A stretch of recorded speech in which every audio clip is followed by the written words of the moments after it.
School of Management Studies IGNOU presents an audiobook on the course MMPC 010 titled Managerial Economics for MBA Program. Presenting Block 3 titled Production and Cost Analysis. Unit 8 Short Run Cost Analysis Part 2.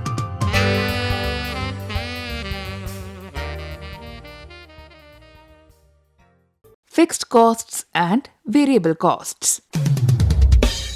Fixed costs are that part of the total cost of the firm which does not change with output. Expenditures on depreciation, rent of land and buildings, property taxes, and interest payment on bonds are examples of fixed costs.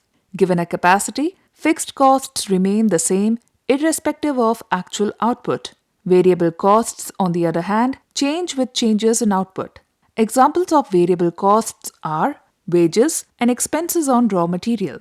However, it is not very easy to classify all costs into fixed and variable. There are some costs which fall between these extremes. They are called semi-variable costs. They are neither perfectly variable nor absolutely fixed in relation to changes in output. For example, part of the depreciation charges is fixed and part variable. However, it is very difficult to determine how much of depreciation cost is due to the technical obsolescence of assets and hence fixed cost and how much is due to the use of equipments and hence variable cost. Nevertheless, it does not mean that it is not useful to classify costs into fixed and variable. This distinction is of great value in break-even analysis and pricing decisions. For decision-making purposes, in general, it is the variable cost which is relevant and not the fixed cost. To an economist, the fixed costs are overhead costs and to an accountant, these are indirect costs. When the output goes up, the fixed cost per unit of output comes down, as the total fixed cost is divided between larger units of output.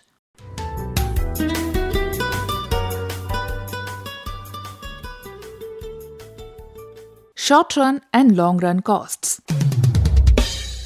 The short run is defined as a period in which the supply of at least one element of the inputs cannot be changed. To illustrate, certain inputs like machinery, buildings, etc. cannot be changed by the firm whenever it is so desires. It takes time to replace, add, or dismantle them. Short-run costs are the costs that can vary with the degree of utilization of plant and other fixed factors. In other words, these costs relate to the variation in output given plant capacity. Short-run costs are therefore of two types, fixed costs and variable costs. In the short run, fixed costs remain unchanged while variable costs fluctuate with output. Long run, on the other hand, is defined as a period in which all inputs are changed with changes in output. In other words, it is that time span in which all adjustments and changes are possible to realize. Long-run costs are costs that can vary with the size of plant and with other facilities normally regarded as fixed in the short run. In fact, in the long run there are no fixed inputs and therefore no fixed costs. That is, all costs are variable. Thus, in the short run, some inputs are fixed, like installed capacity, while others are variable, like the level of capacity utilization. But in the long run, all inputs, including the size of the plant, are variable. Both short-run and long-run costs are useful in decision-making. Short-run cost is relevant when a firm has to decide whether or not to produce, and if a decision is taken to produce, then how much more or less to produce with a given plant size. If the firm is considering an increase in plant size, it must examine the long-run cost of expansion. Long-run cost analysis is useful in investment decisions.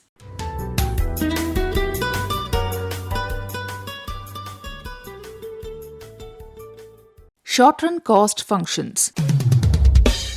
In above sections, we have distinguished between the short run and the long run. We also distinguished between fixed costs and variable costs. The distinction between fixed and variable costs is of great significance to the business manager. Variable costs are those costs which the business manager can control or alter in the short run by changing levels of production. On the other hand, fixed costs are clearly beyond business manager's control. Such costs are incurred in the short run and must be paid regardless of output. Total costs. Three concepts of total cost in the short run must be considered: total fixed cost (TFC), total variable cost (TVC), and total cost (TC). Total fixed costs are the total costs per period of time incurred by the firm for fixed inputs. Since the amount of fixed inputs is fixed, the total fixed cost will be the same regardless of the firm's output rate. Total variable costs are the total costs incurred by the firm for variable inputs. To obtain total variable cost, we must know the price of the variable inputs. Suppose if we have two variable inputs, labor V1 and raw material V2, and the corresponding prices of these inputs are P1 and P2, then the total variable cost TVC is equals to P1 into V1 plus P2 into V2. They go up as the firm's output rises. Since higher output rates require higher variable input rates, which mean bigger variable costs. Finally, total costs are the sum of total fixed costs and total variable costs. We can define the following for the short run. TC is equals to TFC plus TVC, where TC is equals to total cost, TFC is total fixed cost, and TVC is total variable cost. Average fixed costs. While the total cost functions are of great importance, managers must be interested as well in the average cost functions and the marginal cost function as well. There are three average cost concepts corresponding to the three total cost concepts. These are average fixed cost, AFC, average variable cost, AVC, and average total cost, ATC. Average fixed cost is the total fixed cost divided by output. Average fixed cost declines as output Q increases. Thus, we can write average fixed cost as AFC is equals to TFC divided by Q. Average variable costs. Average variable cost is the total variable cost divided by output.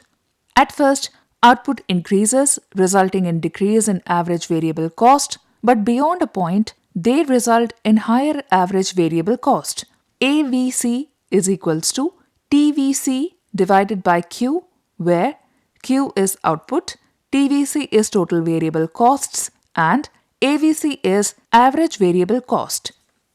Average total cost.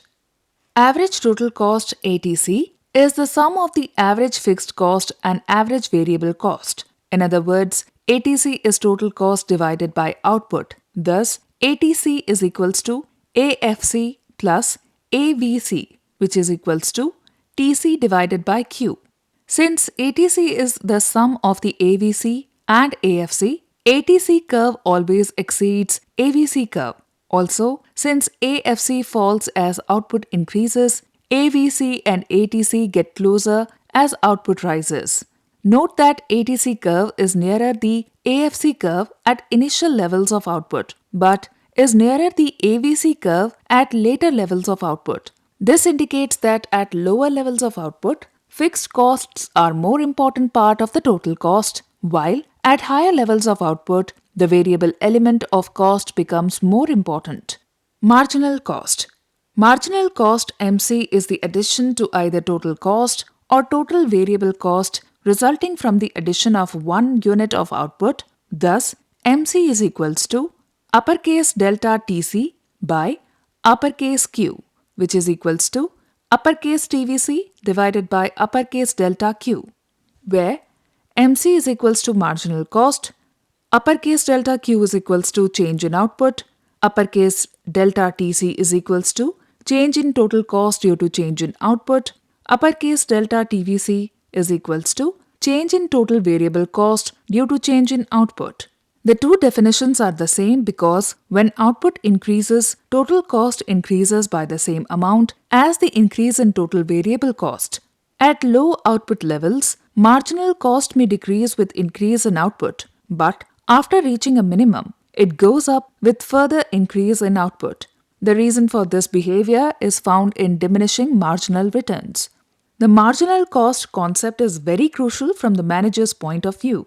Marginal cost is a strategic concept because it designates those costs over which the firm has the most direct control. More specifically, MC indicates those costs which are incurred in the production of the last unit of output and therefore also the cost which can be saved by reducing total output by the last unit. Average cost figures do not provide this information. A firm's decisions as to what output level to produce is largely influenced by its marginal cost. When coupled with marginal revenue, which indicates the change in revenue from one more or one less unit of output, marginal cost allows a firm to determine whether it is profitable to expand or contract its level of production. The relationship between average product and marginal product and average variable cost and marginal cost. The relationship AVC is equals to W divided by AP shows that AVC is at a minimum when AP is at maximum. Similarly, the relationship MC is equals to W by MP shows that MC is at minimum when MP is at maximum. Also, when AP is at maximum, AP is equals to MP. Hence, when AVC is at a minimum, AVC is equals to MC.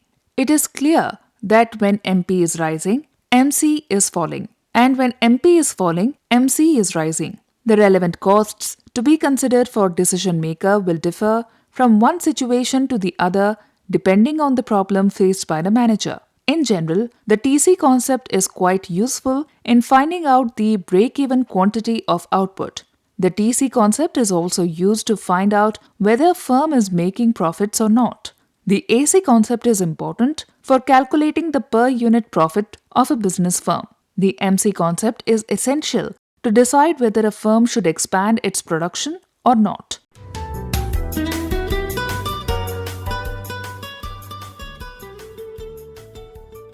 Application of short-run cost analysis. In the previous section of this unit, we discussed total, marginal, and average cost curves for short run. The relationships between these cost curves have a very wide range of applications for managerial use. Here we will discuss a few applications of these concepts. Determining optimum output level. Earlier we have seen that the optimum output level is the point where average cost is minimum. In other words, the optimum output level is the point where average cost equals marginal cost. Break-even output level.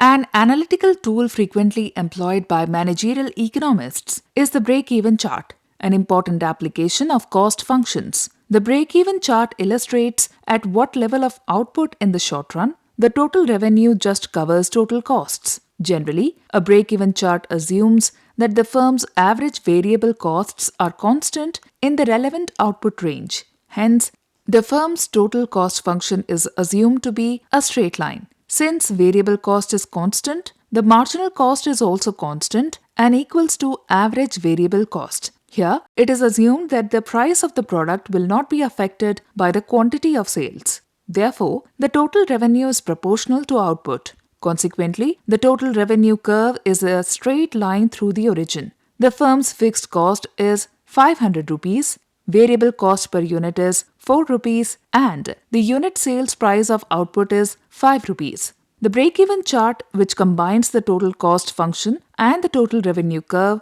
shows profit or loss resulting from each sales level. For example, if the firm sells 200 units of output, it will make a loss of 300 rupees. Break-even charts are used extensively for managerial decision process. Under right conditions, break-even charts can produce useful projections of the effect of the output rate on costs, revenue, and profits. For example, a firm may use break-even chart to determine the effect of projected decline in sales or profits. On the other hand, the firm may use it to determine how many units of a particular product it must sell in order to break even or to make a particular level of profit. However, break-even charts must be used with caution, since the assumptions underlying them sometimes may not be appropriate. If the product price is highly variable or if costs are difficult to predict, the estimated total cost function and revenue curves may be subject to these errors. Profit contribution analysis. In making short-run decisions, firms often find it useful to carry out profit contribution analysis. The profit contribution is the difference between price and average variable cost P minus AVC, that is, revenue on the sale of a unit of output after variable costs are covered represents a contribution towards profit. In our example, since price is 5 rupees and average variable cost is 4 rupees, the profit contribution per unit of output will be rupees 1, that is 5 minus 4. At low rates of output, the firm may be losing money because fixed costs have not yet been covered by the profit contribution. Thus, at these low rates of output, profit contribution is used to cover fixed costs. After fixed costs are covered, the firm will be earning a profit. Operating leverage. Managers must make comparisons among alternative systems of production. Should one type of plant be replaced by another, break-even analysis can be extended to help make such comparisons more effective. Consider the degree of operating leverage, E pi, which is defined as the percentage change in profit resulting from a 1% change in the number of units of a product sold. Thus, E pi is equals to percentage change in profit divided by percentage change in output sold. If the price of output is constant regardless of the rate of output, the change in degree of operating leverage depends on 3 variables: the rate of output, the level of fixed costs, and variable cost per unit of output.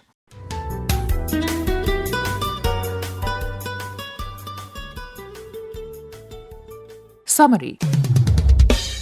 Cost concepts are important for decision making, but neither the accounting approach nor the economic approach is completely acceptable when decision making is involved. Costs must be considered in various ways depending on the decision at hand.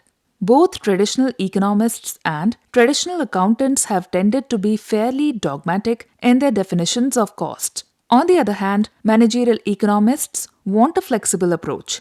All the cost concepts need to be considered in such a way so as to help make sound decisions. The decision maker should try to discover the relevant costs by asking what costs are relevant to a particular decision at hand, and the decision maker is not necessarily bound by traditional concepts constructed for other purposes. In short run, the total cost consists of fixed and variable costs. A firm's marginal cost is the additional variable cost associated with each additional unit of output. The average variable cost is the total variable cost divided by the number of units of output. Where there is a single variable input, the presence of diminishing returns determines the shape of cost curves. In particular, there is an inverse relationship between the marginal product of the variable input and the marginal cost of production. The average variable cost and average total cost curves are U-shaped. The short-run marginal cost curve increases beyond a certain point and cuts both average total cost curve and average variable cost curve from below at their minimum points. These cost concepts and analysis have a lot of applications in real-world decision-making process such as optimum output, break-even output, profit contribution, operating leverage, etc.